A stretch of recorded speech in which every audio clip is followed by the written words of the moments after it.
Halo kawan-kawan, kembali lagi di Our Channel 18. Kali ini kita akan membahas sedikit mengenai tentang tangki limbah, yaitu tangki limbah manusia yang ada di kapal.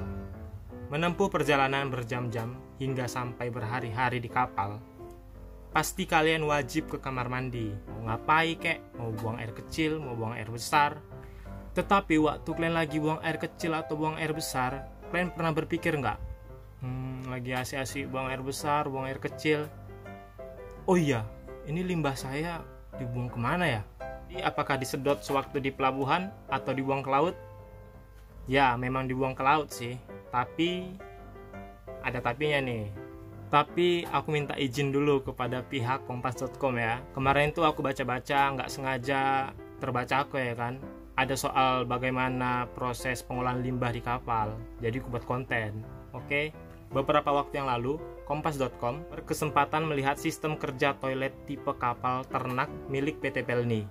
Bidang manajemen usaha PT Pelni, yaitu Bapak Saiful, mengatakan di sini, kotoran manusia dari kapal memang akan dibuang ke laut.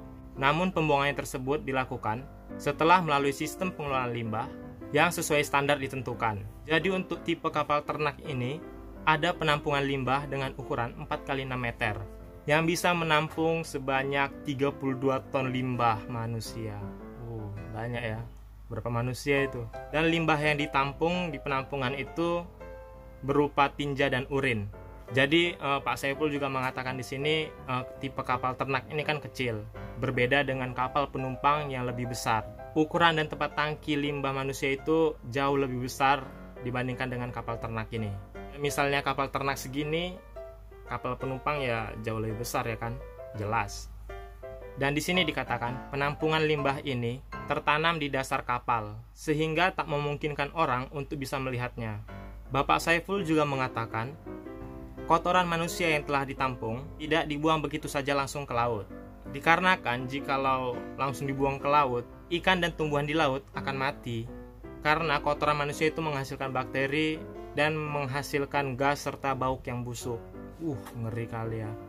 Pantesan lah ikan-ikan dan tumbuhan di laut mati kalau kayak gitu ya kan.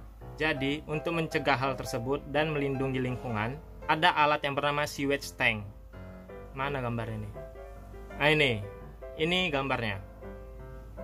Yang digunakan untuk mengelola kotoran manusia. Bentuknya kotak dan terbuat dari besi yang sangat kuat. Dan kita juga bisa lihat di sisi-sisi mesin tersebut ada tombol-tombol yang digunakan untuk mengelola limbah manusia. Ada sanyonya juga itu. Pak Saiful juga bilang, jadi limbah yang ada di penampungan akan dialirkan lagi ke tangki untuk dipilah dengan alat yang ada di dalamnya.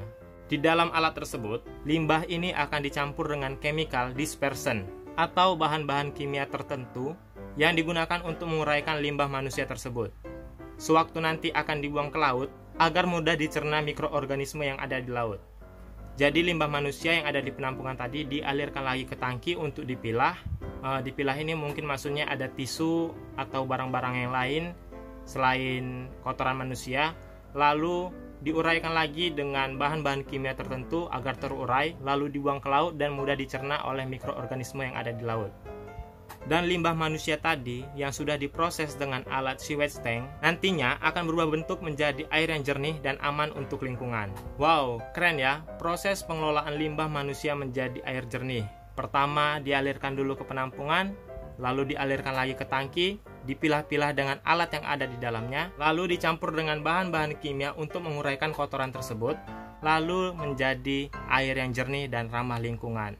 Sudah jelas ya bagaimana kotoran manusia itu diolah di kapal. Buat teman-teman yang berkepikiran bahwasanya kotoran manusia itu langsung dibuang ke laut, kalian salah besar.